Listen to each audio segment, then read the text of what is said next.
Size of wafer.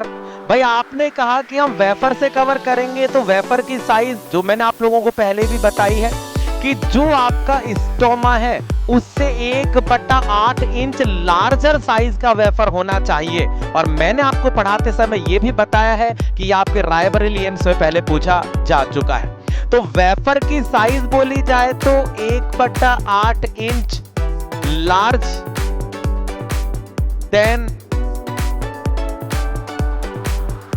Diameter of stoma. भाई stoma और stoma का जो डायमीटर है उससे कितना बड़ा बेटा, 1/8 इंच साइज ज्यादा बड़ी होनी चाहिए। अब माइंड में दो चीजें आ जानी चाहिए कि अगर ये 1/8 इंच से ज्यादा छोटा हुआ तो क्या हो सकता है, और इससे ज्यादा बड़ा हुआ तो क्या हो सकता है।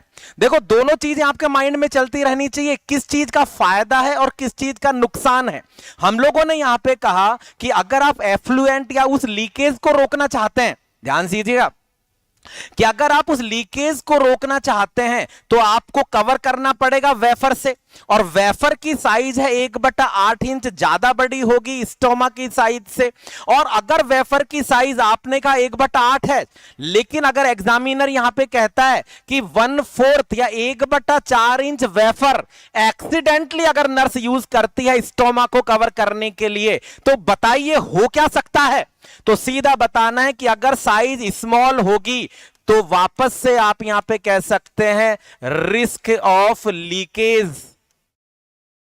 दी स्टूल, कि यहां पर आपने बताना है कि अगर वेफर की साइज कम होगी तो स्टूल लीकेज होगा।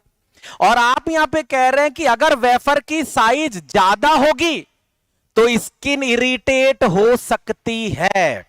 ध्यान दीजिएगा, तो आपने यहां पर कहना है, बताना है कि अगर साइज ज्यादा है तो आप कह सकते हैं स्किन क्या हो सकती है बेटा, इरिटेट हो सकती है। और स्किन अगर इरिटेट हो सकती है तो आप कैसे ऑब्जर्व करोगे।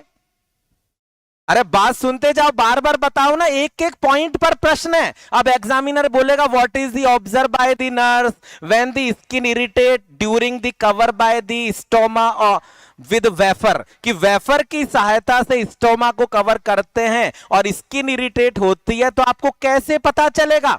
तो सीधा सीधा आपने यहां पे बताना है, एक तो पेशेंट को हो जाएगी इचिंग और यहां पर आपको देखने को मिलेगा रेडनेस।